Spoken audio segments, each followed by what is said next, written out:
Steffi, you're saying that they have such nice horns. Well, they do, and funny enough, or if you're looking for a bit of trivia, the Waterbuck is actually the symbol animal that's on the logo for the Sabi sand. So I don't think we could have asked for a more appropriate one. Now I see the next two are slowly going to start coming into our screen.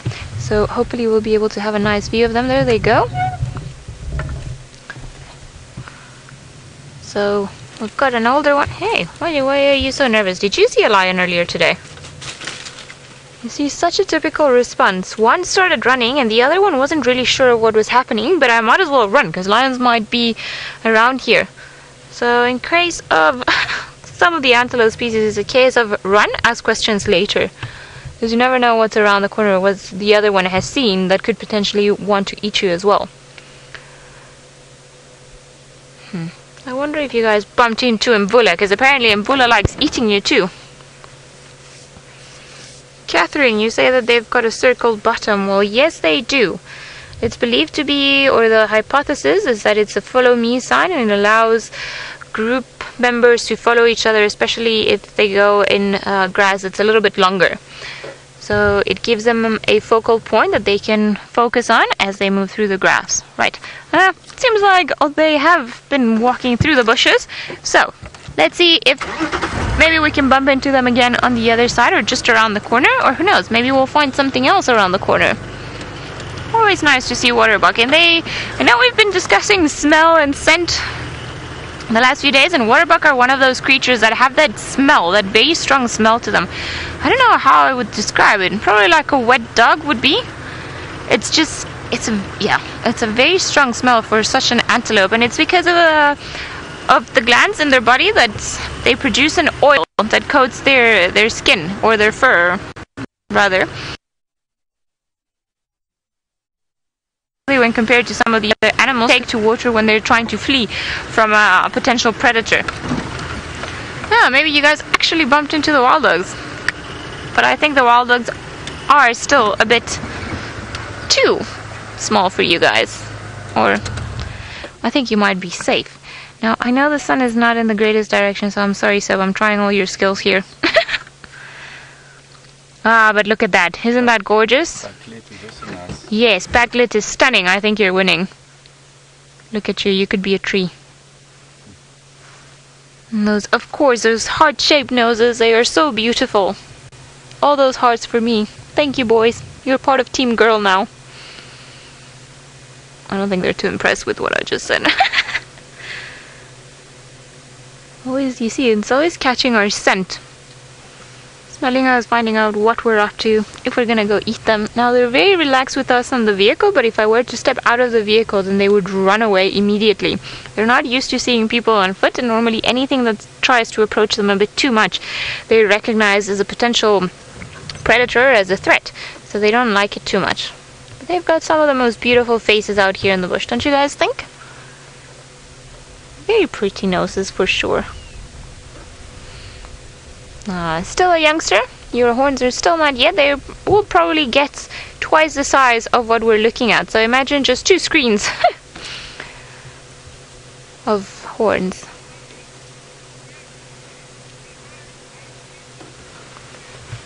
Snazzy, you say the eyes are pretty. Yes, they're very pretty.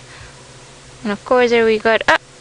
did you guys see that little fly that was trying to get into its eye? Naughty. Now you guys are being very nice. Thank you for being around. We appreciate it.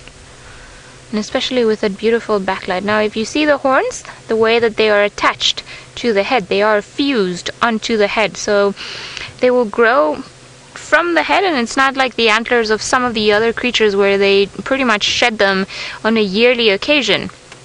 You see that? It's properly fused in there. There's no way that you'll be able to get it off the animal without, I don't know, sawing it off. Definitely stuck in there. And of course all of it made out of keratin, or covered in keratin, which is the same substance that makes their nails go hard. Hello, beautiful boy. You've got brown eyes. Yes, that is definitely my favorite feature of the Waterbuck, the nose. Come on. Don't be shy. Alright, mister. I think you've been quite indulging with us, so we are not going to bother you any longer.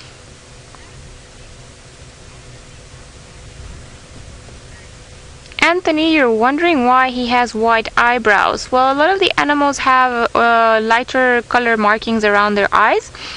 It serves a multitude of purposes. So sometimes the white, it can be used because the white reflects the light. So in very harsh conditions or where the light is very bright, then it's almost like having a pair of sunglasses that will help them. So it'll protect its eyes from the harshness of the sun. But also there are a lot of studies that suggest that actually the lines around the eyes also help with visual communication, because the way that they, like us, like we do when we make our faces, and I know I'm an expert every time Tayla takes a photograph, I'm pulling a funny face. It just allows to better communicate visually with the animals one another, because, you know, raising of the eyebrows or perhaps moving the eyes a little bit will just give you a bit more of an idea of what the animal is feeling. So is it feeling threatened? Is it grumpy? Is it wanting to go away? No? You are being quite funny.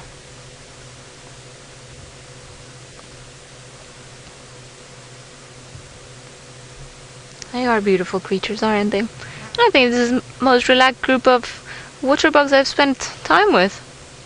You guys haven't gone anywhere. Now it is funny because we've got this one that's been steadily looking at us, and I'm sure this is taking upon the role of a sentinel just to make sure that he keeps an eye on us and we're not going to try any funny business while the rest of them feed. And it seems like the rest of them haven't really been too bothered about us, so likely they're just keeping tabs on us. Huh. There we go. That was a hard fight against the sun. Well done, Sam. I have to keep an eye out and be able to see them. Or an eye closed rather than an eye out.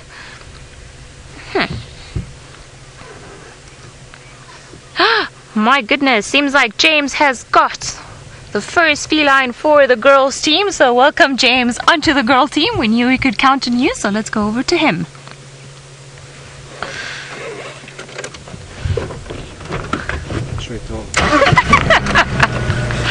I didn't give him a choice, that line. Well, it's a surprise. James has left the building and has gone for a run after affording me the same a few minutes ago. And so it's myself, Stef, and Tabura on the river cams up here at the Mara Triangle. And what we've got here is one of the Paradise Pride females at Cul-de-Sac Crossing. And for those of you with the type of eye to actually see it, you'll notice that her face is covered in blood. That reddish tinge, as well as her forearm, and that is from feeding in a carcass. They've killed something, I don't know what it is, but it's in the bushes just to the north of where she is now, just behind her. Now, in this area, lion will kill crocodile, crocodile will kill lion. And what she's looking out for there is a crocodile sneaking up on her. So crocodiles will hunt lions. Isn't that the weirdest thing? Now, Roshni, you've just made the comment that you seem like it's a Lion Friday. I must agree with you. There's just lions coming out everywhere today.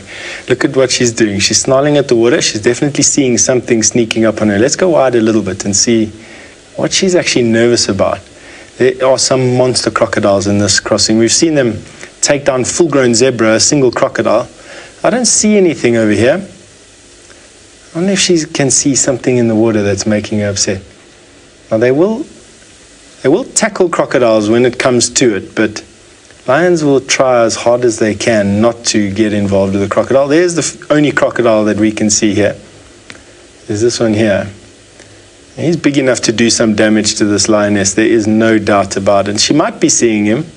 He's at the moment, or she's at the moment, just sitting snout in the river, doing something that's very typically crocodile. And that is just lying, sniffing the water that's coming down the crossings, or coming down the river from the crossings. I've seen them investigate bits and pieces of detritus that come down the river, using those pits on their front jaw. This lioness, I think that's what she's seeing. Let's see what this is here. This is another crocodile. No, I don't think so. She's very wary of this I wonder if she's got some experience with crocodiles taking either cubs of hers or having made an attempt on herself. You see them? Belly full. Lions able to eat up to 1/4 of their body weight, and you're looking at this lioness anywhere in the region of about 200 to about 400 pounds or so. Maybe not as much as 400 pounds, about 350 pounds. She's able to eat 1/4 of her body weight. John, you've just asked if I've ever seen crocodiles hunt on land. John, no, with the exception of them launching themselves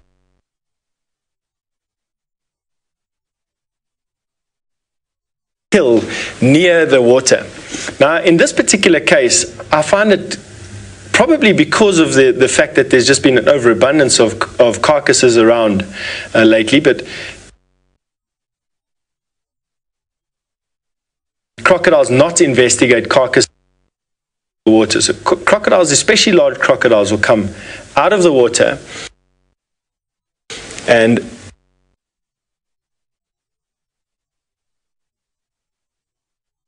carcasses are not too far away.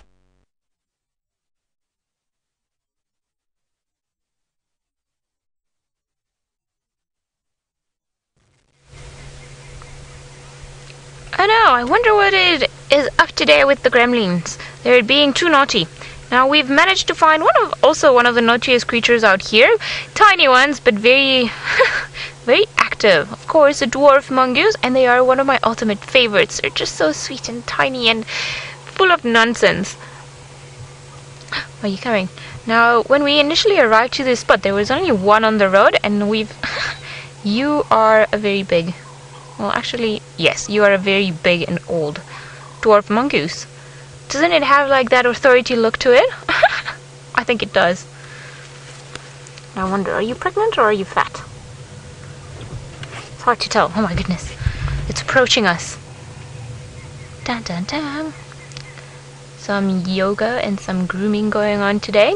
So like I said, we first arrived here and there were just about 2 of them running around the road, and we've been patiently waiting, and more of them have been coming out, which is pretty amazing, because now I think in total we've seen more than 15 of them, which is great. Oh, look at the tiny ones, they're all coming to play now. All grooming each other. Yeah, get those ticks. Get those, please. Very important, the social grooming for all these type of species. Because not only will it help the process in getting rid of parasites, but also is a very good way of maintaining social bonds. Oh, look at that. A pile of mongoose. Guys, honestly, I think you need to groom a little bit more. But it is funny because we've been able to see that a lot of them have scratches and old scars, so often we don't see them. But it's proof that also the older ones, and then it's hard being a mongoose out here. Can you imagine? There are so many things that we don't get to see, perhaps like servals and caracals and wildcats that will go after them, that perhaps are the ones that tried getting them. And I've seen on more than one occasion leopard cubs hunting mongoose, and of course we have the birds of prey. So look at all the scars. Good proof that they've survived, and sometimes, well, of course, walking in the areas that they walk in when they have to run to take cover to run away for potential predators. I'm sure there's a thorn or two that gets in the way.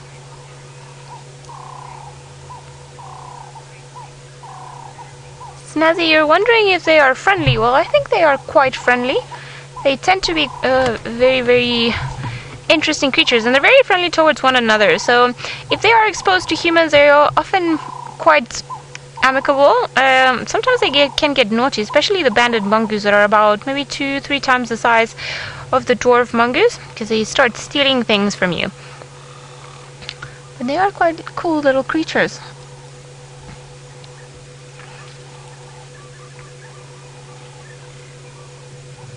Look at all of them being so brave. Now there's a fallen off tree that we're looking at. It's an old knobthorn, so I wonder if maybe they're actually spending the night in between the crevices and the ground that's been lifted by this knobthorn falling over. would make a good place for them. Perhaps there's another place that they're going to be headed into, because now the sun's starting to set, so they're not going to be spending too much time outside. I'm sure they're making their way home, just indulging in the last rays of sunshine before they take cover for the night. They are not nocturnal creatures. They will spend the night inside of a hole or their den, rather. It's hard to choose where to look. There are so many of them doing something. Look at those tiny ears.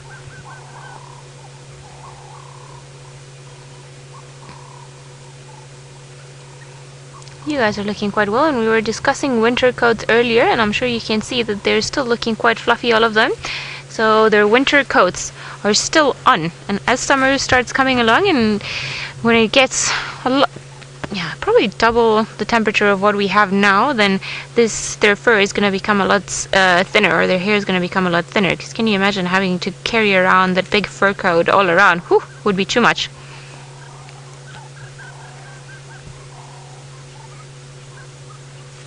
Well, Bumbo Girl, you're wondering if they're ever kept as pets or as ferrets. I'm sure some people do have them. I think wild is probably the best way to have them. I don't know if they make great pets. I would assume that they could.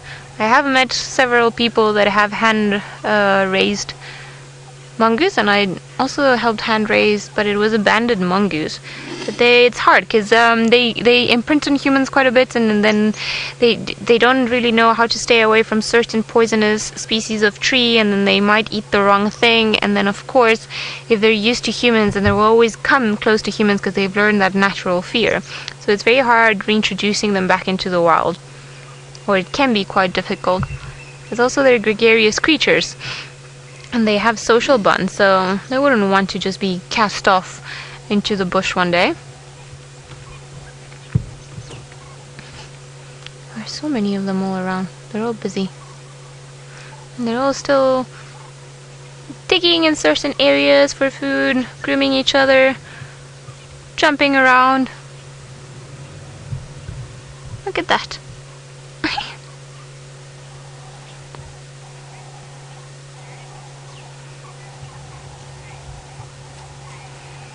David, you're wondering if they would hunt larger prey in groups. Well, not really. They will. I think the biggest thing that they might get at this point in time is something like a scorpion or perhaps a snake.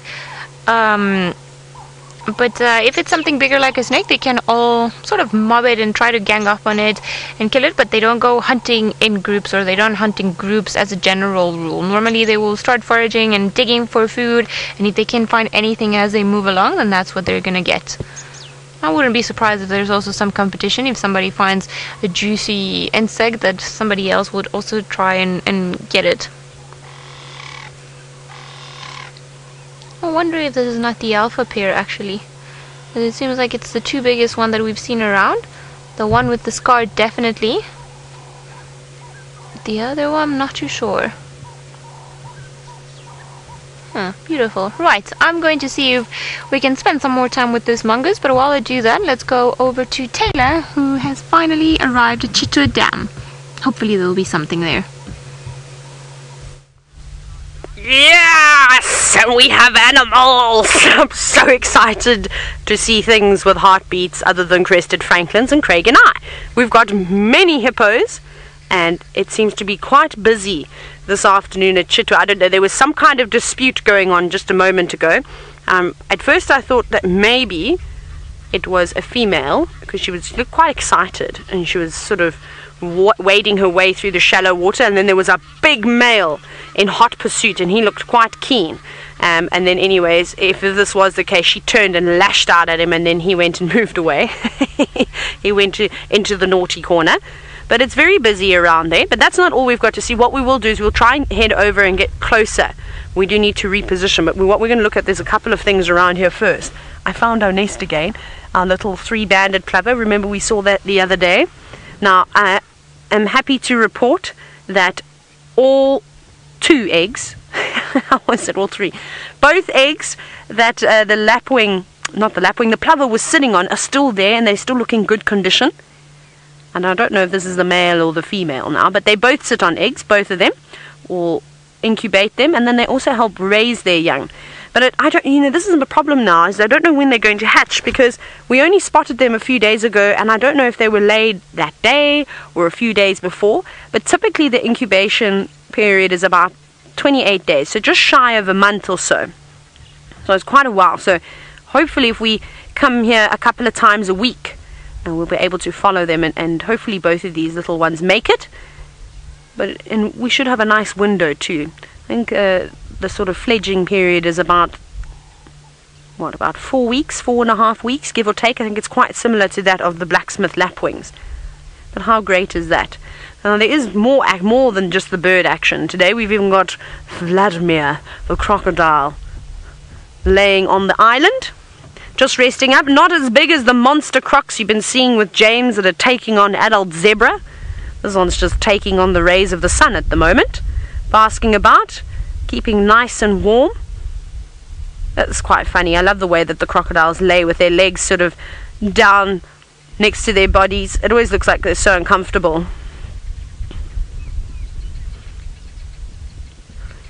Now, machine gun nest, you're wondering how far away do crocodiles stay from the water?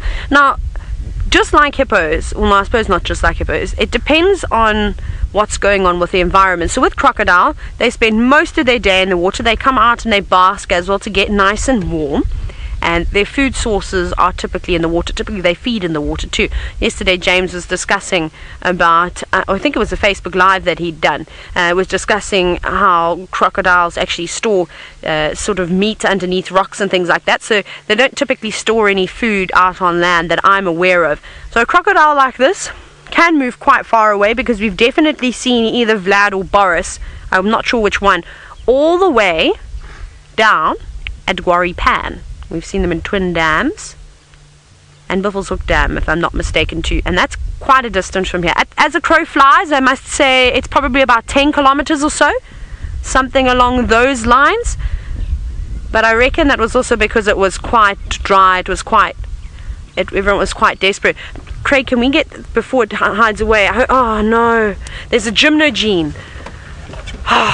And I know we've been dying over the last couple of days to try and find a gymnogene. I know a couple of you have said on Twitter, in fact, hope we get to see a gymnogene today. The guinea fowl have been going crazy sort of behind us. I think the gymnogene flew from one of the trees, obviously went around, they panicked and started alarming. The Egyptian geese now just gave off an alarm call. It's just set up in a, I think it's a sausage tree actually from here, it's difficult to tell. But we can't see it now, it's on the other side. But maybe we get a chance to see it. Who else have we got around here that we can do, because before we have to move? Oh, we've got our friend the fish eagle. Our friend the fish eagle is up in the tree, of course, where it normally sits. It's sort of quite easy to try and spot the fish eagles. They have their favorite perches, of course, and that's a good spot over there. You can still hear the guinea fowls shouting about. They're very distraught. They take a long time to calm down, those birds. But this fish eagle is just sitting up. It's actually not looking at the water at all. It's looking in a completely different direction. Oh, that's fantastic. Great close-up, Craig, of a fish eagle defecating. I wonder if it's going to fly. Yes, you are. Now, where are you going to go? We need to watch it carefully, because we had that amazing sighting the other day. Oh, that's going to be beautiful. Silhouetted against the sun. Wow-wee. And that's it. That's as far as Craig can turn the camera, unfortunately, but that was quite nice, flying off and into the sun. Maybe it's going to come back with perhaps a little present in the form of a bird or a fish, but it has flown away from the water. I can't actually see where it's gone now at all. Right, who else have we got? There's lots of hippo action this afternoon. There's 2 bulls down that way that were splashing about, but they've settled down now. But at this time of the day, all the animals get quite rowdy. I think what we're going to do now is, I'm umming and ahhing which way to go, but I think we might go down to the main pod of hippos, find a spot that's got some signal. Maybe we see that gymnogene too, which I'm sure you'll all appreciate.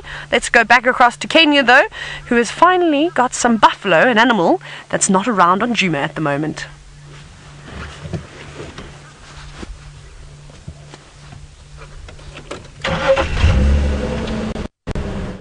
And we've got 2 old bull buffalo that are busy lying up on the bank. They've been here the entire day, or at least until since I got here, which was at 3:30 this morning. These buffalo have been lying up basically just resting, chewing the cud. That is the posture that they're lying in at the moment is called the ruminating posture. And it's a way which ruminants, it's easy for them, therefore, to chew the cud. But there's also a few birds around here. We've got some lapwings over here. But we've also got a 3-banded plover. Let me see if I can get in there for you. Busy coursing in the shallows. Not a bird that's fairly common, but you don't see that often. They're very shy. Let's have a look at that little guy there. Kingfisher. Now, you do get different kingfishers here to the ones that we find in Djuma. And that is, as far as I know, as far as I can see, let's see if we can change this a little bit. So there we have a grey ape. It's got a grey bib on, electric blue wings, red beak at the top. I'm going to need some help with this one, everybody, but I got a funny feeling that that is a grey-hooded kingfisher. It's not one that we see very commonly in Djuma at all. Isn't that just spectacular? Give me 1 second while I find my bird book quickly, which is in my library, which is just next to where I am at the moment. You look over there, excuse me, disappearing from the screen. There we go, he's still there, which is a good thing. Let us open up the bird book and see what kingfisher we've got here, which is going to be a rare one, I'm sure. At least for our birders that come out of Djuma. So here we go. So we're looking for kingfisher. All right, and we go to page 88. It's not like James and all of them, which just rifle through their apps at the moment. And of course, they don't have any blue kingfishers that I want to show you. Ah, here we go.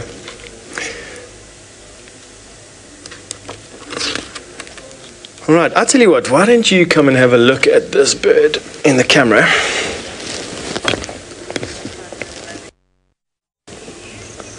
And see which one do you think it is. I think it is this one here. This is the one that I think it is, because this one here is migratory and leaves us seasonally. So I think it is this one right here, which is the grey-hooded.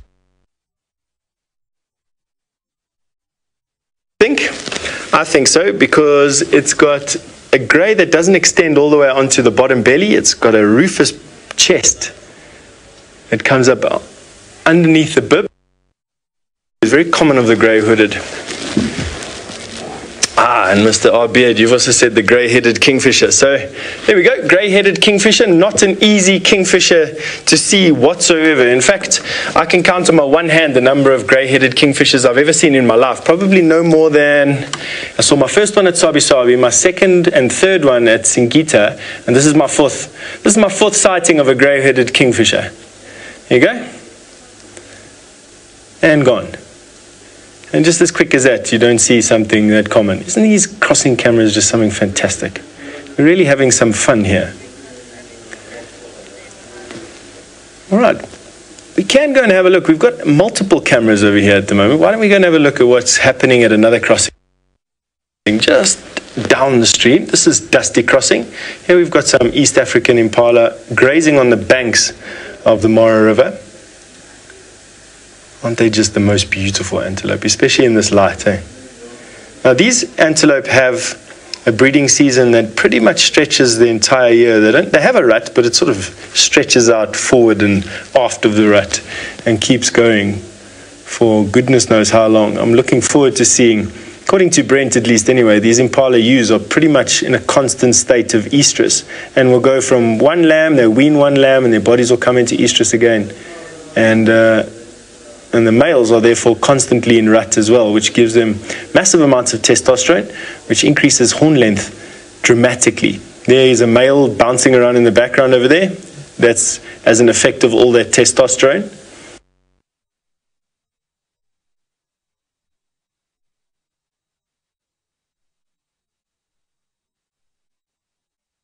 Just the same as what we see them do in May.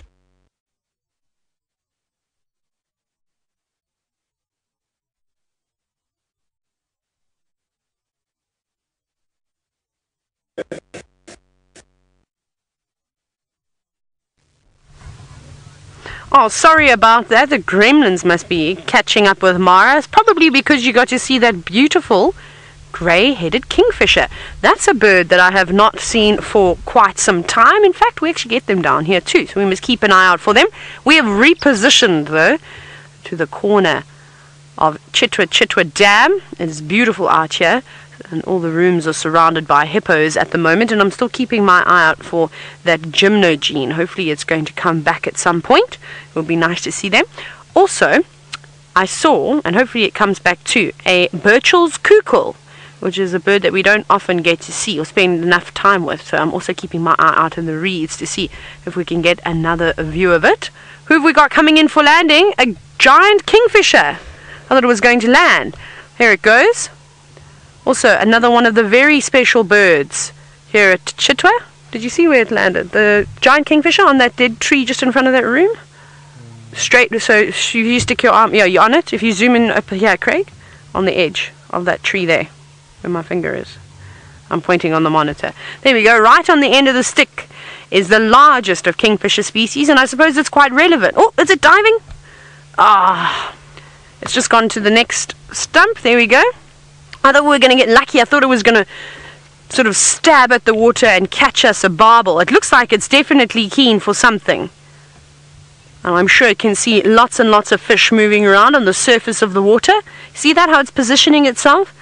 Now that must take a whole lot of patience to sit there and stare down at the water, hoping that you can dive down quick enough and spear that sharp beak through your meal. Wouldn't that be great if we could see that? Now, because this is the largest kingfisher that we can get, you can imagine the size of the fish that they can go after is actually quite big. I want to see, I'm just going to open my bird app very quickly while we look here. If they give the weight and the height of this bird, I'm actually uncertain as to how big it is. Hear the cuckoo? It's making an interesting call now.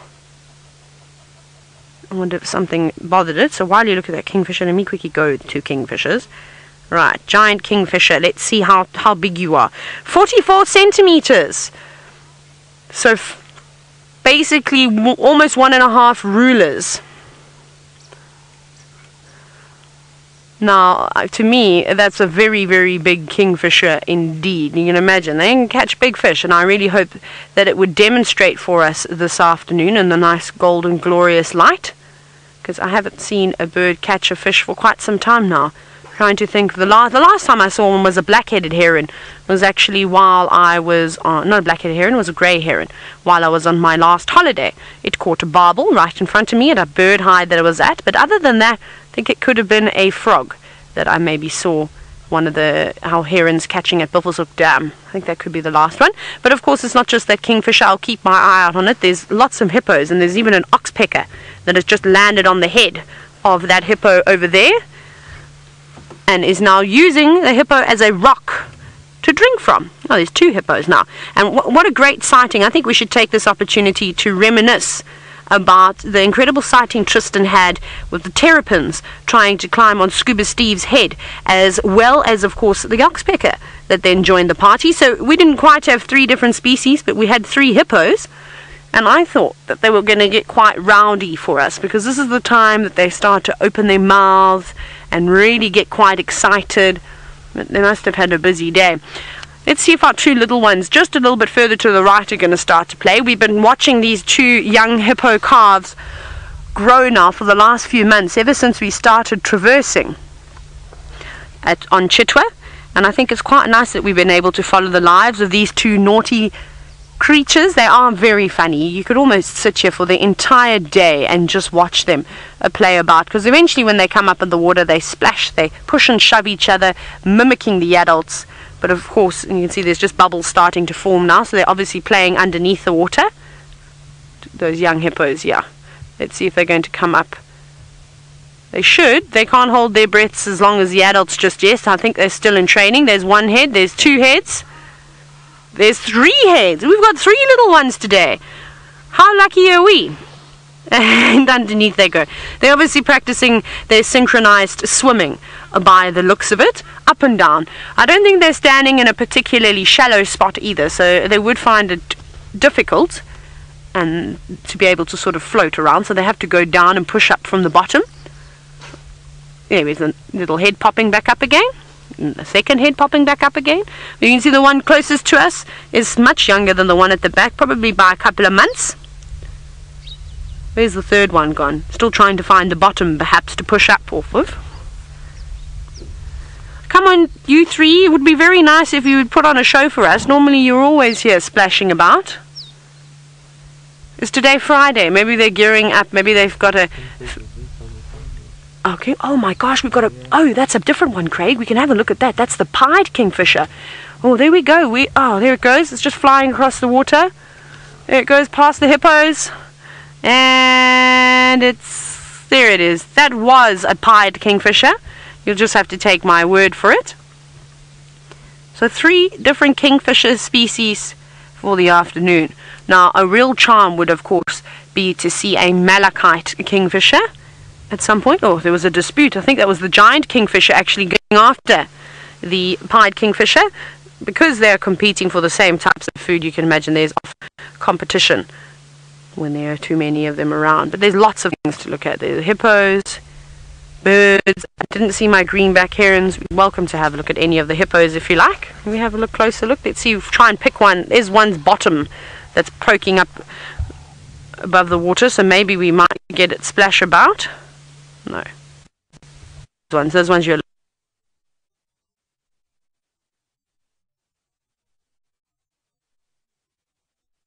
That thing, the gremlins are attacking Tayla. I couldn't even think. I wonder if the gremlins are actually boys and that's why they've been jumping on the back of the girls' vehicles this afternoon. I think maybe the boys made a pact with the gremlins and didn't tell us. Alright, we went along Treehouse Dam and then we checked there, but not too much actioning happening. But the 3 little lapwing chicks that we saw yesterday are still there, which is very good to know. And there's obviously, of course, that little rebel one. The 2 are together, and then there's the one far across on the other side, pretty much of the dam, just doing its own thing. Now, I think we're going to go check onto that junction where that drainage line is that Shadow likes. See if perhaps Shadow and the cub or the Nkahumas, if they decide to come all the way onto Djuma, which would be quite nice. So we're gonna, I think, slowly make our way and patrol around the general area, see if perhaps we get lucky, you never know. And if not, well, then we'll be around here. Just to give you guys a bit of an update, it seems like Impala obviously clearly walked on the road that we didn't check. So unfortunately, it seems he's actually gotten across to Buffelshoek towards Tamboti Dam, which is an area that he particularly seems to enjoy.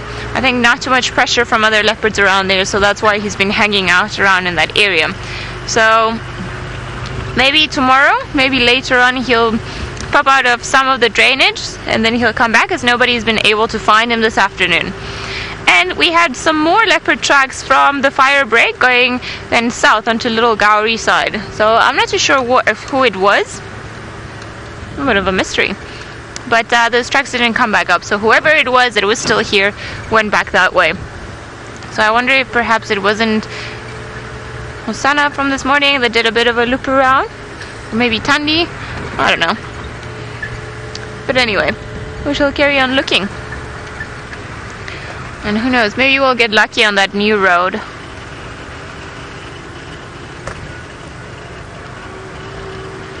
Nigel, you're wondering which creatures are the most curious around the car. Well, I think young elephants are quite curious, but they always come and they've got to mock charge and open their ears and just trumpet. But I think in terms of maybe just being super curious about the car and sniffing and everything, I find that hyena cubs are by far the bravest little ones, because they will often come and start sniffing the tires, and sometimes they'll try to bite them, and they'll go around and they'll look at you and they'll be like, "Ooh, what are you?" So I think maybe hyena cubs would be my first prize for tiny little creatures that are very curious about the cars. Still hoping that we're gonna glance somewhere and we're gonna see a leopard on top of a tree.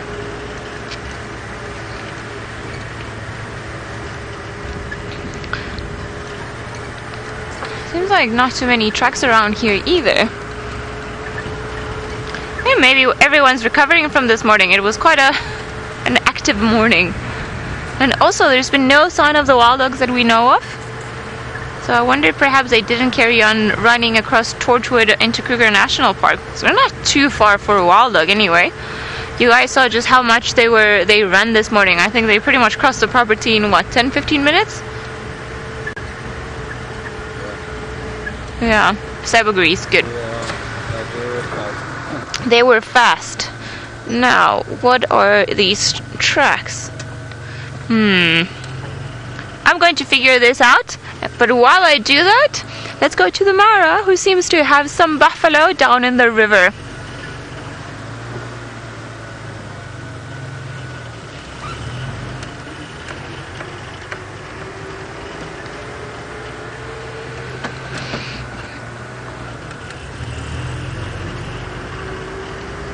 Are they coming? All right. No, don't worry, they won't cross to this cam at the desk.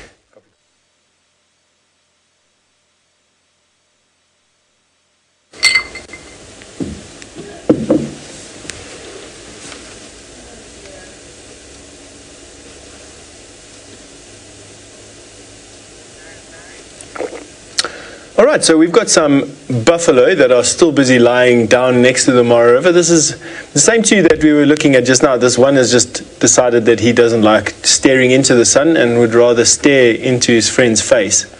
Now, we're going to do a little bit of a test here. I want to show you why buffalo are probably as cantankerous as what their reputations give them credit for being. Just have a look at the sheer number of flies that are all over this poor guy's skin. Isn't that just the most insane thing ever? In their eyes, on their noses. Shame. Ears all manky. That's from years of running through thorny scrub, being horned by their friends, bitten by hyena and lion.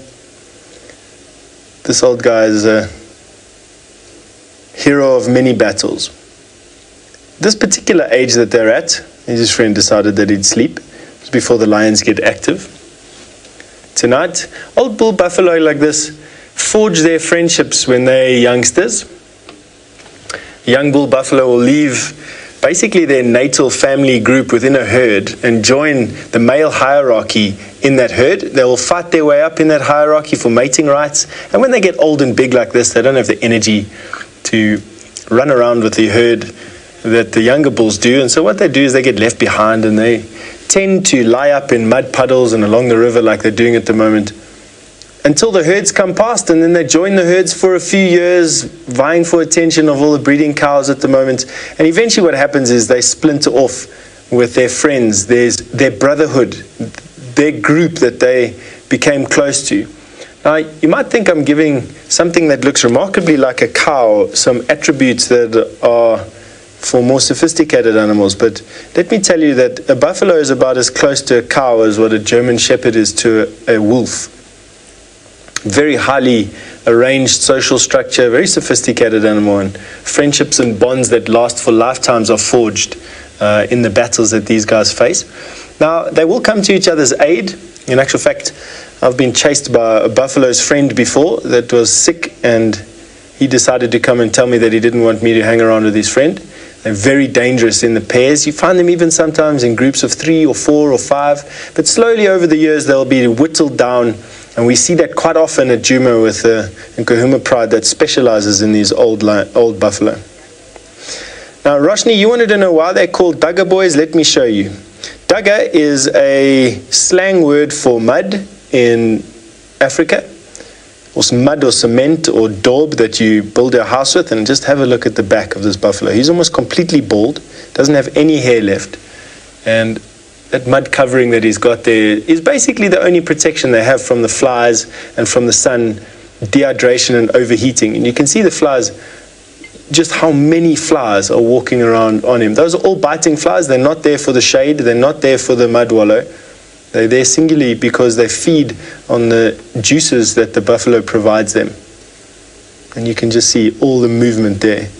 So, Roshni, the name Dagga boy comes from, it's basically a funny slang word for a buffalo bull that's covered in mud that they enjoy coating themselves in. And pretty much daily, They'll come and get themselves a mud wallow on most hot days. It also cools them down. The mud cooking off in the sun evaporates and cools them down in the breeze. You can imagine a big black buffalo in some of these temperatures that we experience out here. You're going to be anything but cool and calm. Now, what has been quite nice is all the birds around here. Now, Exquisite Bliss, you wanted to know how heavy buffalo horns are. Now, I don't know how old you are, Exquisite Bliss, but I'd gather, let's say, you're 20. And a full-grown adult, if you take your arms and you outstretch your arms, you would battle to put your palms on the outer curves of those horns. And horns and head together probably weigh in the region of about 20 to 25 kilograms, so about 50 pounds all the way up to about 60 to 70 pounds for a really big buffalo. I know this guy, I picked up many buffalo, the remnants of many buffalo heads that lions have left behind, and they are heavy things. You have to drag that around. You won't just be able to just pick it up. So this particular buffalo, if you stretch out your arms quite wide, you'd battle to put your palms on the outer edge of those horns. And they do get much bigger than that.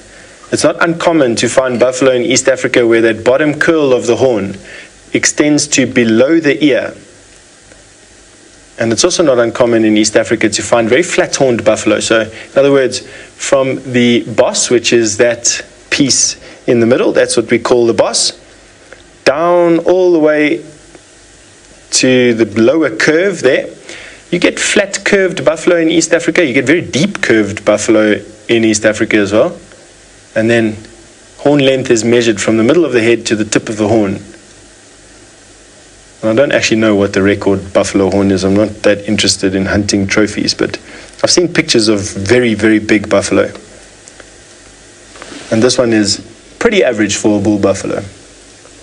Topping the scales at about 1,600 pounds, about 800 kilograms for a really big one, which is smaller than a North American bison, and also smaller than a water buffalo as well. Right, what we're going to do now is I'm going to show you a view from our office at the moment. This is where we're sitting, overlooking the Mara Triangle. Isn't that spectacular? So we're on top of this escarpment called the Ululolo Escarpment. Agama Mara sits perched on top of that rock over there on your right-hand side and has a very, very commanding view over the plains. You can just have a look at the patchy sunlight. It takes about 30 to 40 minutes to drive to where the sunlight starts. And in the distance you will see the Mara River that is marked by the vegetation band that you can see there. Just coming into the middle of the screen. Right, and from one sunset to another, we're going to send you over to Tayla. We're actually about to go and look at a sunset. Stef, how did you know that? That's very Stork-alike. Before I show you the sunset, I'm going to show you a silhouette of a bird. And I'm going to let you listen to its beautiful song.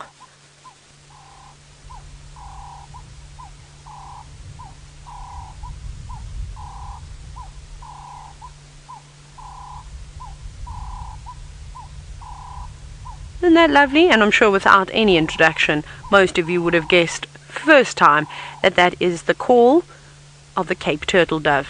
And there's quite a few of them calling in the distance too. A couple of magpies shrike. But not only is it singing its lovely song, it's also giving itself a good preen. And I love the way they open their tail feathers. It looks exactly like a fan, making sure that they get every single hook in those feathers realigned so that they can fly easily. All the birds are chirping now at the same time. It's beautiful. Lovely chorus this evening.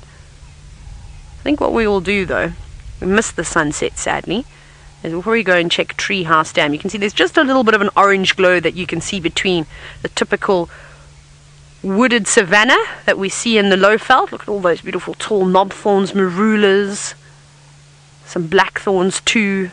Of course, lots of bush willows scattered in and amongst the area. Now, if you were wondering why we left Chitwa Dam. Sorry, the gremlins did attack us and kick us out of the dam.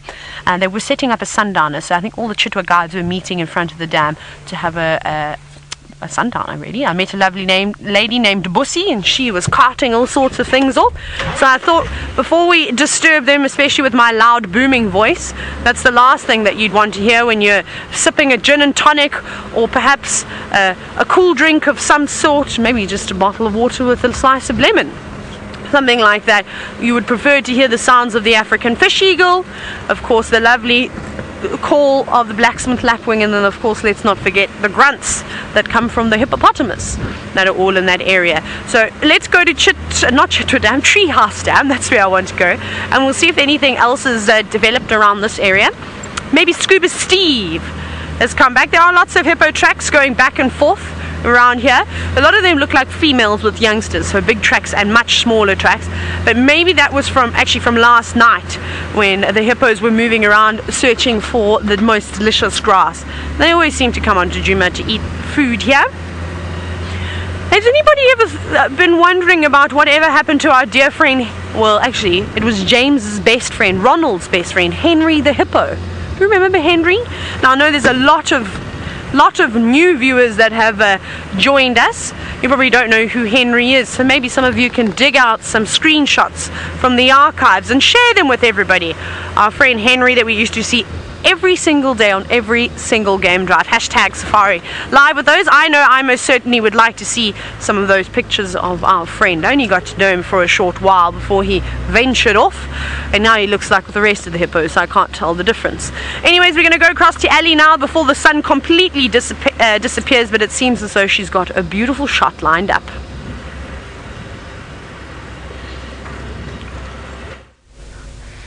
It is, and it's the last shot of the day. How's that? Just as the sun starts going down, and I love the colors tonight. It seems like it's the way that I would paint a sunset as a kid, with the orange and the yellow.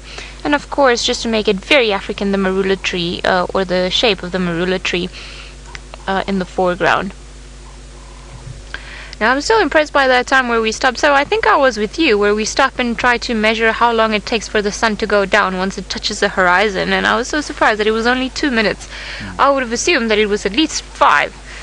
But no, I think just the way that we're looking at it now, it's a sign that the day is going to be finished pretty soon. So time for all our predators to start moving and going up and about. We would certainly like to look for them, or to find them, because we have been looking for them. Definitely no signs of the Nkuhumas coming around, but now that the sun is starting to fade, I'm sure they'll start moving. John, you're saying that it's going down so quickly. It is indeed. It's going so quickly, and it's funny because once it goes down, then it sinks. I don't think it's a smooth movement anymore. It's almost like, okay, I've been shining the whole day. I'm tired. Goodbye.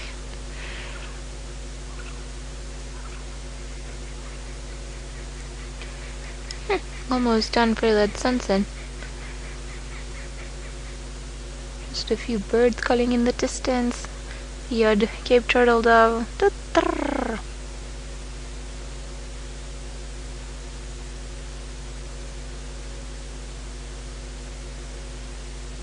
And there it went. Bye bye, sunshine. We'll see you tomorrow. Ooh, beautiful colors in the sky tonight nonetheless. Now, I think forward is the way to go, very likely. Hopefully we'll find something around. Still a bit too early to start taking our spotlights out and turning on lights, because we're going to be able to still see for a little while. Now it does look promising because there seem to be lots of buffalo tracks roughly coming into this direction, so I wonder if maybe the Nkuhumas are not going to pick up their scent later on tonight when they start moving around, and hopefully they will chase them all the way up there where we can see them. So fingers crossed for the Nkuhumas to have a good meal. Maybe they will indulge us with this. Well, I think I'm gonna go up here and try that new road. Oh my god, of course there will be old leopard tracks on this road. Not that we've been looking for leopard tracks the whole day. No, but these ones are quite old, so I think yes, we're not quite there on the new road. We're just taking a link road that's going to take us to a road that's going to take us to the new road. How's that for mystery?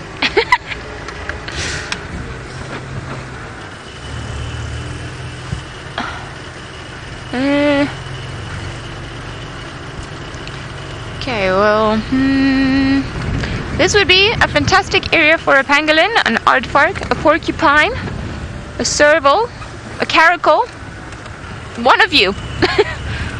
Don't really care which one at this point. Ooh, I think this is definitely one of my favorite parts of the reserve. It's just so beautiful and so open, and it's got that like mysterious look to it, because not too far in the distance there are lots of trees and you can see them all around. Beautiful.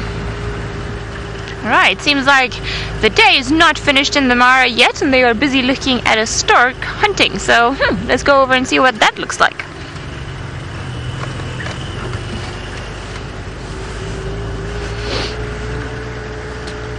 These fantastic river cams that are giving us these most epic views of all the life that is existing on these riverbanks. This is a yellow-billed stork, and one we've been watching for a couple of days now, fishing in the shallows with that very distinctive open-billed sweeping motion that they do, feeling with their bills in the muddy shallows for fish that they then snap up and swallow whole. And every now and again you'll see them take their foot and disturb slightly the vegetation, obviously to try and dislodge some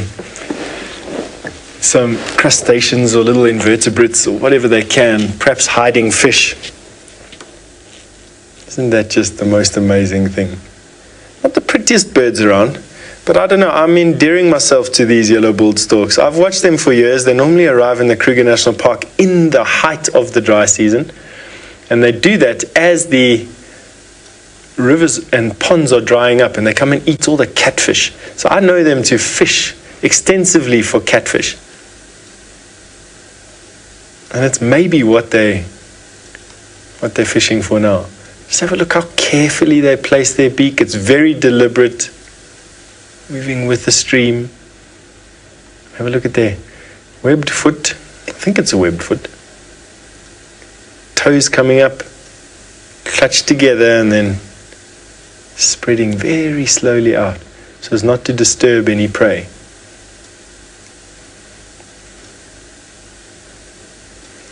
I really like this. And obviously we are having absolutely no effect, excuse me, for going up and down like this with this camera. I'm definitely not a Gendre or a VM or a David. Machina, you say, what stunning colors. I must agree with you. You know, at first when you look at these birds with their red heads and their red bald heads, they look pretty sunburnt. That yellow, I don't think complements the white. But then again, I'm not the most aesthetically gifted person on the face of the planet. But, you can definitely see that there's something there. The feet, I think, are more from a physiological function. I think the legs are infused with blood, similar to a lot of storks, in particular the marabou stork. And what they do is the water drying and cooling on their legs cools them down.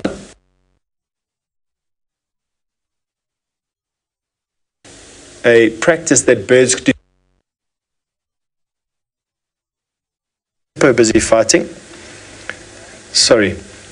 I know I'm busy jumping around like this, but one of the big benefits of having these cameras is what's going on. These two hippo were just having a... Now they've calmed down again, so... Hello again. Sorry about that, everybody. Hopefully we'll get rid of these pesky things soon enough. Right, we're on our way now to Tayla Dam.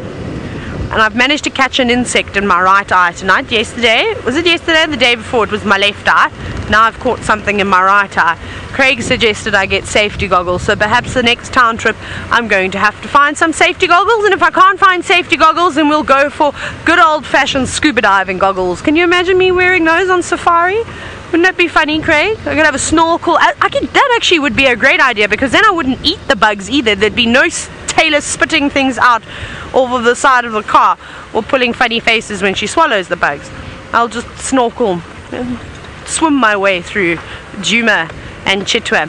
But let's go and see what's happening at Vuyatela Dam. I've had a look now 3 different times around Baboon Pan, and it seems as though the leopards are somewhere around there. I think they're just on the other side of the dam wall. They do have a sighting, but it seems to be fairly quiet in the northern sands today. I haven't heard any updates about the nkuhumas. I did try and get one. I don't know if they just couldn't copy me or just because there perhaps just wasn't a sighting. So it could have been either one of those. What's just landed up there? I think a Hadada just spotted landing on a tree. I wonder where our buffalo went. That's a mystery that I'm worried about. I know Mvula would have been great to have seen this afternoon, but he's also a bit like a ghost sometimes. I think maybe he's trying to take after Tingana and become a last minute leopard. Maybe we'll go and drive around in some of those spots.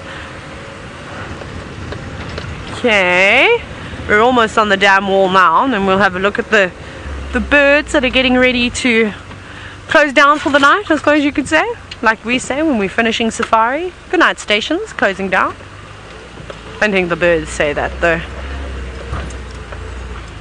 Alright, whoops. Go through there.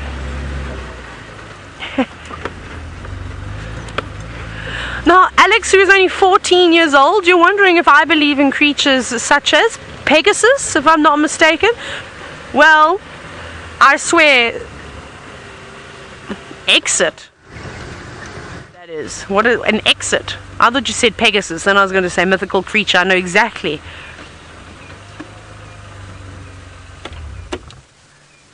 Can you understand what Chantal's saying, Craig? Or you also... Bigfoot. Bigfoot. Now I understand what you're trying to say. Bigfoot. Not Pegasus. I heard Pegasus. Such as Bigfoot. Whoo, that's a tough one. I'm not so sure. Though I have seen a couple of tracks out in the bush that I wasn't able to explain. So perhaps, maybe Bigfoot. Who knows? It's a tough one. I'm trying to think what mythical creatures we get out here. I don't think I know of any mythical creatures, sadly. I've got lots of scary stories, but we're not going to tell scary stories on this show. This is not horror stories. I don't want anybody to not be able to sleep. I shall not be taking any responsibility for that, so I won't be telling the scary stories, the campfire stories that I used to tell all my guests when they would ask for the scary stories at night as we were sitting around the fire. I promise you a whole lot of them in the end regretted me telling them, but I did give them fair warning. Now we've obviously arrived at Vuyatela Dam, and they are Hadidas, but they are high. It's awkward, Craig, don't worry, we'll get them just now. They're perched up on one of the trees, but I don't think you'll be able to see them very nicely. There's some Impala in the distance, right in front of Vuyatela Lodge. So all those lights that you can see and those rods sticking out from the roofs, those are lightning rods, because we've got thatched roofs here, so we don't want the thatch to catch on fire. That's another way that fires start out here. Sometimes they start right at the lodge, unfortunately, but there's a beautiful herd of Impala. Lots of young males in there. Actually, these are completely boys. I'm just trying to see. No, I can't really see it. It's no, there's a couple of females in there. A couple of big rams, a couple of youngsters too. And then just to the right of them are some Inyala. It just looks like Inyala bulls though, from what I can see. No wildebeest down here today, which is unusual. They seem to love it around here. There's also a pearl-spotted owlet calling in the very, very, very far distance. Oh no, I can see the wildebeest. What I'm going to do, Craig, is let me reverse. Let's see if we can have a look at these Hadidas, because they're quite nicely silhouetted. We'll try not to drive off of the damn wall. And also, that makes me so nervous when we go through some of these little erosions. It feels like you're going to fall straight off the damn wall. No, I'm trying to find the perfect spot, Craig. Maybe I have to go back a little bit more for you. Okay, I think why are they sitting in the most awkward spot? Do you think that they would be a little bit more obliging? How's that, Craig? Is that alright? That's alright. Mr. and Mrs. Hadada sitting in a tree, preening, preening. Just as that turtle dove was that we saw earlier. We got to listen to him sing. Who knows, maybe we'll hear the wonderful call of the Hadada Ibis. Definitely hear the crested francolins. And there were some Natal spurfowls also making a bit of a noise a moment ago. Buffalo weavers also starting to settle in for the night. Perhaps this will be the roosting spot of the Hadada. There isn't much wind out here tonight, though I think that that's quite a dangerous spot to sit up there out in the open. I'd rather settle for a nice tree with lots of leaves. There's jackalberry not too far away from it, so hopefully they'll decide to change their perch. Perhaps this is just the best spot to do a bit of preening out in the open, no obstructions. There we go. Shake, shake, shake, shake, shake, shake it. Right. I'm going to sit here for a little bit and see what these animals get up to. Maybe we hear the soaring sounds of a leopard. Let's go across to James and Stef, who are watching some hippos.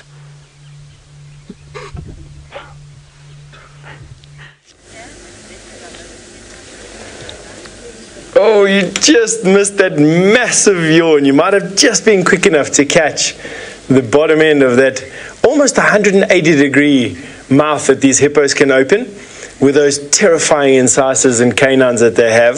And that basically is not to be used for eating grass. They only fight and defend, well, basically their breeding rights and fight one another with those tusks.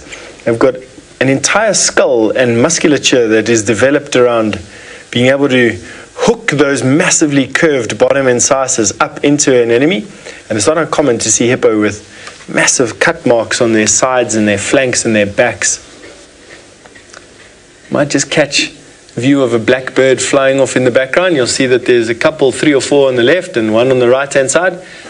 I don't have any more zoom, unfortunately. This is the end of this particular lens, but that is an open-billed stork, for those of you who are keeping their bird lists up to date. And these 2 bull hippo, it looks like, are having a bit of a tussle about who owns this particular patch of the river. You can see that there are 3 pods of hippo. In the foreground, we've got these 2 big guys having a face-off. In the middle of the screen, just above middle, we've got another group of hippo, and then all the way at the back, we've got another one. Look there, look, look, look. Oh, wasn't that? Sorry, Rebecca, you're just going to have to repeat Machine's question there. I just missed that while I was busy looking at that. Machine, you wanted to know how deep hippos are willing and able to go underwater, but just have a look at this, what they're doing. That is now a display of note. This is 2 bull hippo. What they're doing is, hippo don't have any glands on their body with which to secrete messages to one another, and so they do it through dung, and that is what they're doing now, is they show you where hippo have done that against the bush.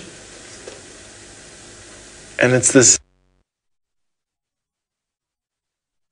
particularly like to be a hippo and sprayed with dung every time you get excited. But they're posturing at one another. Now, Machine, you wanted to know how deep hippos can go? I suppose as deep as I wouldn't have a clue, actually, to be honest. I don't know. It's not uncommon to find hippos in the sea. It's common to find hippos in water that is very deep. Hippos cannot float. And so they must be able to go pretty deep. I don't know how deep they can actually go.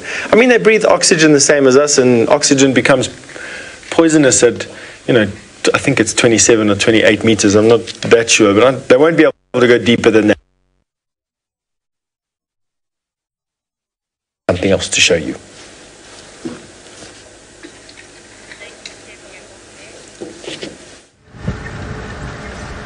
Oh my, I wonder what's up with the gremlins today. If they decided because it's the weekend that they need to come out and party. Cheeky gremlins. But you guys are back on with us. Not too much around here actually. We've just done quite a big look around looking for tracks or anything. It's been quite quiet on the animal front. And I wonder if perhaps if it's related to the weather, or maybe the lions have been somewhere around, or I think the wind likely is the factor that's affecting them the most. So we've decided to come back and give the area around our southern boundary, Twin Dams and all that area, a second try this evening. See if perhaps any of the creatures that have been going will now start coming. And if not, then we know that we've tried as much as we can, and I am hoping still that our last minute leopard will come and show his face. I don't think we've seen him for quite a while, so I actually wonder what he's been up to, where he's been. I know Tristan has a theory that perhaps he's been occupied by Kuchava, or that perhaps she's going into estrus and he's just been hanging around that area waiting to capitalize on his mating opportunities. So who knows? I'm still hoping that he'll come around one night. Or maybe Tandi, Tamba, Hosanna, Shongile. Where have you been, Shongile? I actually saw her not too long ago. Oh, I forgot to post that video. Maybe I'll do it later. And like I said, yes, she was hunting squirrels, but that was last week already. So we still know that she's around, which is always good. Now, I think, Seb, you check on this side, and I'm gonna check on this side. And then hopefully we'll be able to pick up something. Yeah, spotlights are coming on soon. Still, oh my goodness, Wendy, don't break. I think we're not quite there yet. We can still see quite a bit far ahead into the bush, or far into the bush. So I think the spotlight, we're just at that funny time of the day where the spotlight would actually just not help at all. Alright. We can see the end of the road almost now, and every time I see these roads, I wish we could drive in there. Just go looking for leopards. They all seem to go in there anyway. Alright guys, we're waiting for all of you.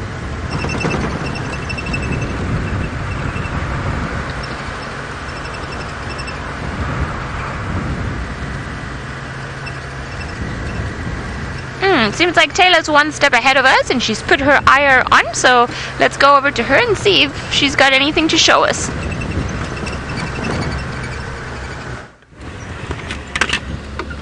I can show you my spotlight. I feel like there's a delay there in the switch from when I'm clicking it. Now, I don't think it's quite dark enough just yet to use the spotlight, but we'll get it out for effect. I think it makes me look cool, don't you think, Craig? Do I look cool when I hold my spotlight and shine it about searching? Although I feel like sometimes it's pretending to search for animals. Let's see if we can find a chameleon. Or the area that we're going into could be quite good for bush babies too. We've seen bush baby sightings up here a number of different times. And if you are wondering where we are, we're going up Gari Cutline now towards Buffelshoek boundary. I thought, you know what? Maybe Mvula in his old age, he is so smart. You know, he's got so much more wisdom than I do. So perhaps he did a sneaky. Maybe he had a siesta because it was quite warm. I don't know what he'd been up to the whole of last night and early hours of this morning. He could have been anywhere really. And maybe he's going to get up and start moving around now. So we'll do a little drive. We'll go up the cut line and then we'll go on to Buffelshoek. No, we're not going to go on. We're going to Buffelshoek boundary. Then we're not going to go and drive in places we're not allowed to because I'll get into trouble. We'll go there and then we'll go towards Hyena Road and see if we can pick up any tracks. He likes to walk the fire breaks and he particularly likes the fire breaks here. But now I have a roadblock in the form of a fork-tailed drongo sitting on some dung. Hello, fork-tailed drongo. Now I've just got my headlights on at the moment, but it doesn't seem to be too bothered by it at all. And listen to it, it's making quite a noise.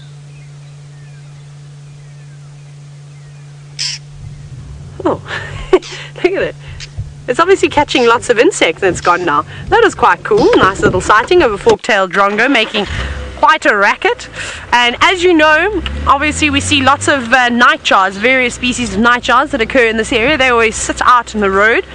Sort of like that fork-tailed drongo was, not sitting on a perch though, sitting flat with an open sky, an open area, and hoping to hawk some insects. And it's almost like that fork-tailed drongo was performing that hawking movement, that sort of flying up, almost twisting back and then coming back down to the ground, or to its perch again. But I'm sure it'll catch lots of little midges. I've been catching them with my eyes, and I reckon that the birds are a whole lot better at getting them than I am. They've had more practice. I'm sure it's going to have a nice meal. One thing I haven't seen flying around tonight, which we've been seeing most evenings, are the bats. I don't know where the bats are. Craig's friends, his family. Craig, how does your family feel about us calling you Batman? Have you told them this? You don't brag about that. That's your nickname. Oh my goodness, I'd introduce myself as that. They would have to change my strap to Safari Guide Batwoman, because I couldn't be Batman or something like that. I'd be so, Craig, I'm sad. I would have changed my number plate on my car. I would have done all those things if that was my nickname. Sorry, I just need to, got a little bobby pin that holds the cable where my mic is sitting under my hat, and it keeps coming out, and then I feel like I'm doing this because the cable's pulling my hair back. No chameleons just yet, and this is also another good road, just like Philemon is normally my chameleon spot. There's one or two that sit on this road just in some guarri trees, but I haven't found them tonight. To be honest, I haven't seen these fellas for quite some time. They could have also moved on to other trees by now, but if we can find a leopard over chameleon, I shall take that. There's also rumors of cheetah. Well, there's not rumors, because a rumor implies that it could potentially not be true. There is a rumor. No, there is a cheetah, not a rumor. Rumor's not an animal. There's a male cheetah roaming around just in the corner of Buffelshoek, quite close to Buffelshoek boundary. So we might have to actually head up that way too. Right, we're going to keep searching around here for anything with spots, leopard or cheetah-like. We've got the infrared engaged. I'm going to send you back across to the Mara, who seem to be having lots of fun and spotting lots of animals in their studio.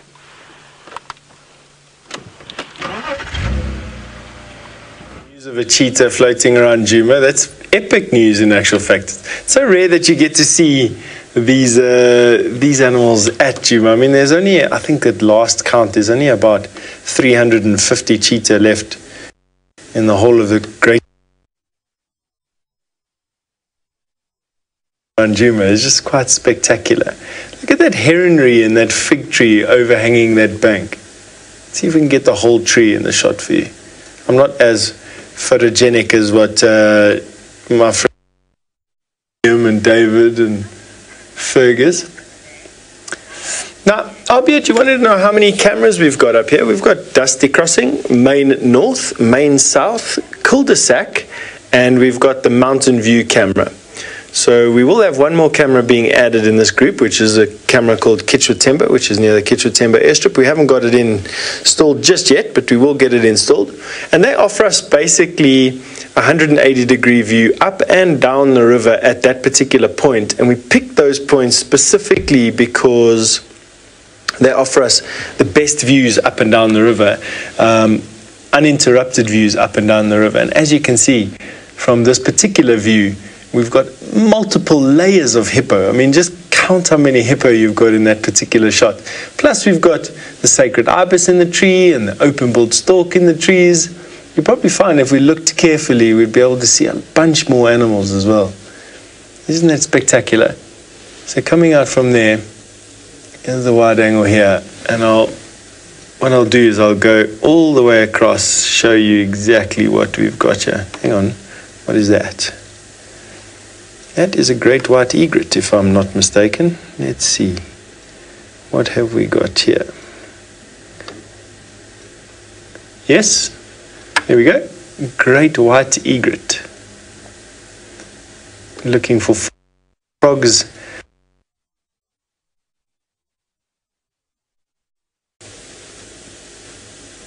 Oh, slow this down a little bit so that you don't get motion sickness. And I don't get motion sickness. Some more hippo. Floating down the river, wanting to go and we can now go to cul-de-sac in full view. So there, just as quick as a wink, we can show you that we have a crocodile there. Have a look at the camouflage of this animal. That is a crocodile that's been there for most of the day. You can see that open-billed stork, the yellow-billed stork has just realized, whoop, there's an actual animal there. Isn't that just fantastic? So that is my parting shot to you, is the yellow-billed stork in rushing motion, reflected in the water with the crocodile in the background. I'm going to say goodnight from the Mara team here on behalf of everyone here. Thank you for your support, and we'll catch up with you tomorrow again. You're off to Ali.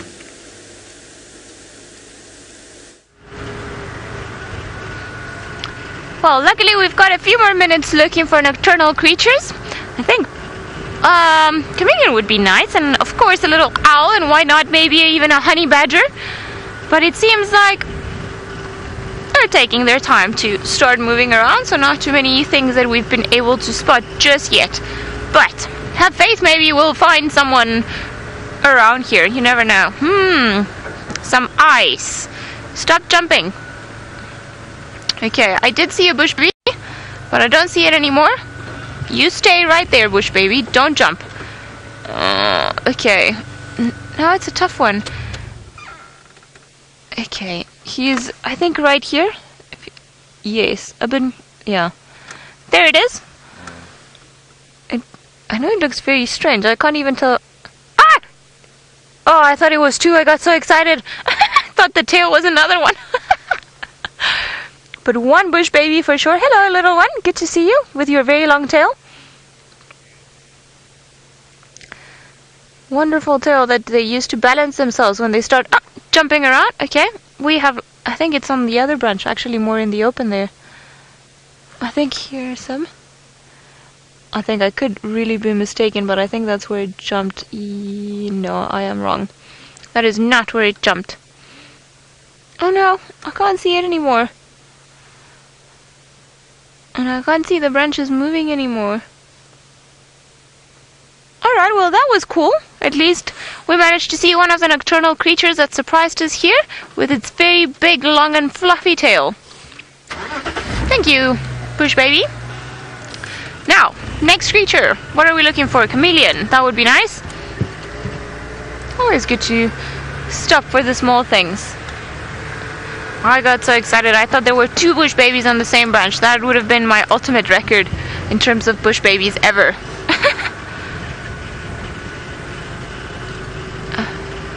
Alright, let's see what's up here. Tingana, where are you, boy?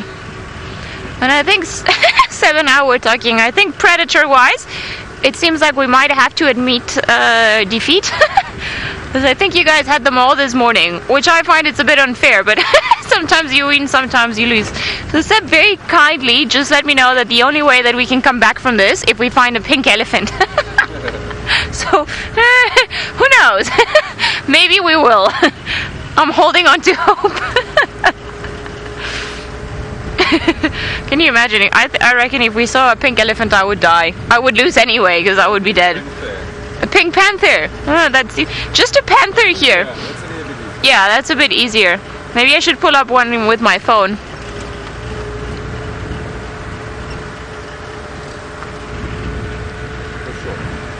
Lady Starfire, hands down to you, absolutely. You say that if we were to find a pangolin, that would be an automatic win. Come on, pangolin, this is your chance. Okay, now I'm excited. It's been decreed that a pangolin is an ultimate win, so maybe this is the night that we find one of those artichoke balls of scales moving around. That would get amazing. Oh, I reckon I would die there too, so maybe I'm just about to lose. I would get so excited, but it would be so cool to see a pangolin again, because I think Brent had the pangolin last year in winter as well. I actually need to find out from him what road exactly did he see it on. Maybe I can just start driving that road every single night, because I suppose I can be just stubborn as the pangolins. Oh, yeah, I think a pangolin or an aardvark perhaps even would be an automatic win. And well, of course, if we see a pink panther, please just make sure that we have our eyes checked. Because we might be seeing things that are not really there.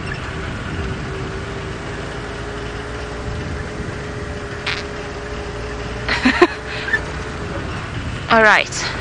Pangolins, come on.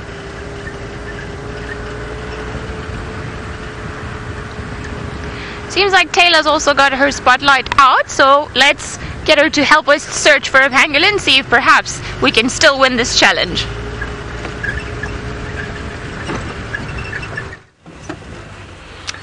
Who knows, Ellie? Maybe we can. I think we win the bird challenge today, though. I feel as though we did so well with the birds. I thought I saw some eyes.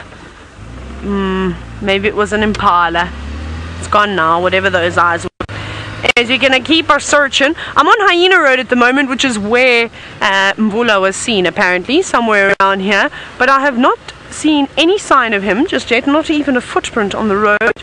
I've been checking the trees. I've been checking underneath the trees. I've also been checking on the leaves, for not for Mvula, but for the chameleons. and for anything else. I should probably put that light on, then I'll see a bit better. Maybe we'll find that. But Ali, I agree. I think if we get a pangolin or an aardvark or a porcupine, anything like that, we win automatically. Oh, it's not one. Now, X-Ranger, you say, what does the winner get? I don't know, but I feel as though it's fair to say that the boys have won. They did an amazing job today, so well done, chaps. Ali and I are very proud of the two of you for being such great guides. We're going to add one more mammal to the list, and it's going to be in the form of a scrub hare. We are going to go... Craig, can we go infrared? We are going to go into infrared now. Ah. Now we've got a scrub hare hiding behind the tree. Are you kidding me, scrub hare? Could you just not cooperate with us this evening? Oh, there it runs. Now it's out in the open. So we're adding another mammal to our list. A beautiful scrub hare. Something that I don't think the boys got today. It's a little bit different. Being very careful as to where it puts its feet. Now you're going to run in the road and cause a roadblock, aren't you? Yes. I think that's exactly what it's going to do. I like the scrub hares in infrared better than when they're in colour. Here we go. We can come back to colour now. I always feel a bit sad and miserable when I'm in infrared. Looking a bit pale. Ha ha ha. Right. So what I was saying, I was congratulating the boys. Let me finish my Oscar speech as to how well they did. You did a sterling job. I don't know if I don't know if any of you tracked the animals, or if you just got lucky and managed to find them, but well done to you. So, X-Ranger, I don't have an answer to your question, I suppose. Ali and I will be given our punishment this evening when we get back to camp, because I suppose in the end they get to decide. But hopefully they're kind to us, because we've said all these wonderful, nice things. You see, it's a tactic. Can't be too much of a sore loser, just sometimes though, especially when Tristan cheats in the alphabet game. Oh, it's so funny. I must tell you, I was having a laugh this morning all by myself. I had a giggle fit, and the reason why I had a giggle fit, it's completely random, but I was telling Craig about it now. I was standing in the kitchen and everyone was talking, and then I heard somebody going blah blah blah blah blah, something something Craig, and what I heard was butternut Craig. I don't know why or if they said that, but that's the words that I got. So from now on, I think Craig should be referred to as Butternut Craig. Actually, I don't know if many people know what a butternut is. It's something like a pumpkin. I mean, I find it a lot sweeter. And it's like a pumpkin crossed with a gem squash type thing. Something along those lines. Very nice. Delicious. Absolutely delicious. Right. Well, it seems as though Butternut Craig and I weren't able to find a chameleon or a pangolin or a honey badger or a porcupine, but there's always next time. So let's go across to Ali for the last minutes of the show.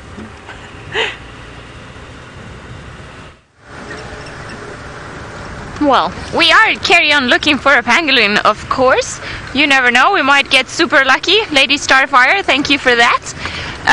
But before I forget, guys, just tomorrow morning drive will start an hour earlier, because it is coming all the way from the Mara, so there won't be any feeds from us here in the Sabi stand from Djuma, just the guys from the Mara tomorrow morning, which I'm sure is going to be very exciting, because I can't wait to find out what all those lions and cheetahs and leopards, TV show tomorrow, what they've been up to.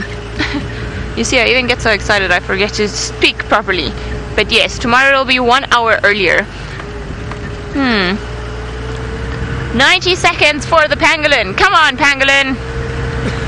There's a termite mound here. Where's the pangolin? Maybe nowhere. Alright, seems like the boys have won for once, so we will let them have that one. They did have an amazing morning out there today, so I think it's only fair.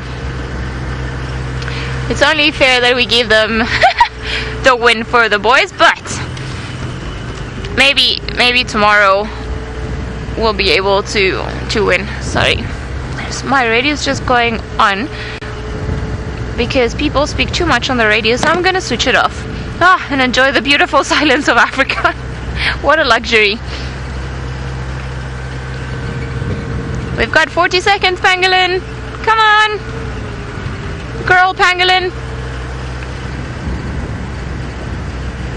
30 seconds, girl pangolin. 30. Whew, the stress. Maybe we told the pangolins to come out too late and they were not ready. Alright, well, I think it is safe to say that we were going to have to challenge the boys once more soon enough. But thank you everyone for all the support, and then we will see everyone tomorrow morning from the Mara and from Djuma tomorrow afternoon.